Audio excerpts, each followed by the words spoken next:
उसका बेटा मर चुका था। अंतिम संस्कार करने के लिए उसके पास पैसे नहीं थे। जिस तरह उसने अंतिम संस्कार करवाया अपने बेटे का, उसे नहीं पता था कि उस अंतिम संस्कार की कीमत उसे अपने अंतिम संस्कार के रूप में चुकानी पड़ेगी। देखते रहिए ये वीडियो। एक मानवीयता और अमानवीयता के बीच में जो घटनाएं होती हैं, कभी कभी हमें आपको सोचने पे मजबूर कर देती है। तो देखिए पूरा वीडियो।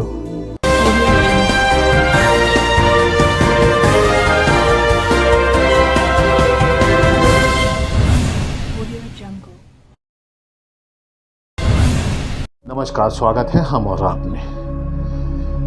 सरकारें बड़ी बड़ी होर्डिंग्स, बड़े बड़े पोस्टर, टीवियों में विज्ञापन, अखबार पे भरे रहते हैं पेजों से। अखबार की गरीबों के लिए सरकार क्या कर रही है, चाहे राज्य सरकार हो चाहे केंद्र सरकार हो, सारी सरकारें ये दावा करती हैं कि वो गरीबों के लिए बहुत कुछ कर रही हैं और गरीबी हटाने में उन सबसे आगे है और हर गरीब तक वो पहुँच चुकी है और हर गरीब को उसका लाभ पहुँचा रही है। ये चुनाव से पहले भी बात की जाती है और ये चुनाव के बाद भी की जाती है और ये सरकार में रहते भी की जाती है। सिर्फ अगर किसी की बात होती है तो सबसे ज़्यादा गरीबों की बात होती है कि सरकारें गरीबों के लिए बहुत कुछ कर रही हैं। लेकिन सच्चाई ये है, ज़मीनी हकीकत ये है कि गरीबों के साथ वही गरीबी है और कुछ नहीं है। न सरकार है, न नेता है, न लोग हैं। गरीबी के साथ सिर्फ गरीबी और गरीबी सिर्फ गरीबी है। और गरीबी का आलम यह है कि हर गरीब व्यक्ति आज सुबह उठता है तो उसे ये पता नहीं होता कि शाम की उसको रोटी नसीब होगी या नहीं होगी, उसके बेटे, उसके बच्चों के पेट में अन्न का दाना जाएगा या नहीं जाएगा, उसे ये भी नहीं पता। वो दिन भर हाथ पांव मारता है, लेकिन पता चलता है कि शाम को एक वक्त की रोटी भी नसीब नहीं होती। ऐसी स्थिति में यदि उसके घर और परिवार में किसी की मृत्यु हो जाए तो उसके जीवन में सबसे बड़ी घटना होती है। उस मृत्यु का जो उसके ऊपर वजन आता है, बोझ आता है, वो शायद वो पूरी ज़िंदगी भी चाह ले तो वो रोज़ मरता है, लेकिन वो वजन उसके कंधे से कभी हटता नहीं है। आपको यकीन नहीं होगा, लेकिन आज मैं ऐसी घटना लेके बता रहा हूँ जिसे सुन के इंसानियत भी शर्मसार हो जाए। तो देखते रहिएगा पूरा वीडियो को सब्सक्राइब कर लीजिए, लाइक कर लीजिए, शेयर कर लीजिए, कमेंट कीजिए। घटना है महाराष्ट्र की। महाराष्ट्र में पालघर, आपने काफ़ी नाम सुना होगा। पालघर में कालू पवार नाम का एक व्यक्ति रहता था, बेहद गरीब था। और उस कालू पवार का एक पुत्र था जिसका निधन हो जाता है। पुत्र के निधन होने के बाद कालू पवार काफ़ी सदमे में था, उसकी हालत बहुत ख़राब थी। कालू पवार की स्थिति इतनी ख़राब थी कि अपने बच्चे का अंतिम संस्कार करने के लिए उसके पास एक कफन का टुकड़ा नहीं था। वो कफन का टुकड़ा ना होने की वजह से अपने बच्चे का अंतिम संस्कार कैसे करे, इसी बात को लेके वो बेहद परेशान था, बेहद हैरान था कि वो किस तरह अपने बच्चे का अंतिम संस्कार करे। आसपास के लोग भी कोई उसकी मदद को नहीं आए। किसी ने भी इतनी कोशिश नहीं की कि छोटे छोटे पैसे अगर इकट्ठा जमा कर दिए जाते तो शायद उसके बेटे का अंतिम संस्कार हो जाता, लेकिन ऐसा हुआ नहीं। आखिरी में कालू को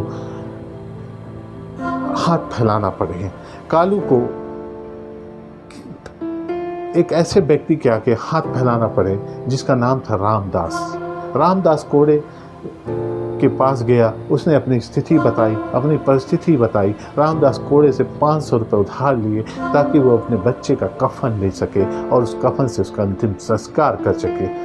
सोचिए कितनी बड़ी बात है कि 500 रुपये जैसी रकम भी उस व्यक्ति के पास नहीं थी, या आसपास के लोगों ने भी उसकी मदद नहीं की। और जिसने मदद की 500 रुपये दिए उसने कि जाओ अपने बेटे का अंतिम संस्कार कर लो। और अंतिम संस्कार के बाद कालू के जीवन में जो घटना हुई, कालू का जीवन इस तरह हो गया, कालू का जीवन बर्बाद हो गया। कालू का जीवन नहीं रहा। वो रोज़ मरता था, रोज़ जीता था। उस 500 रुपये की उसको ऐसी कीमत चुकानी पड़ी जिसे आप सोच के भी हैरान हो जाएंगे, कल्पना भी नहीं करेंगे कि उस 500 रुपये की उसको कीमत क्या देनी पड़ी। रामदास जैसे ये मिट्टी अंतिम संस्कार हो गया, उसके बाद रामदास कालू को अपने साथ ले गया अपने खेत में काम करा के।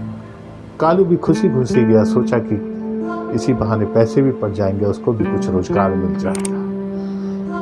रामदास उसको लगातार काम कराता था, अपने पास रखा था, काम कराते जाता था, लेकिन कभी मजदूरी के नाम पर उसे 1 रुपए नहीं दिया।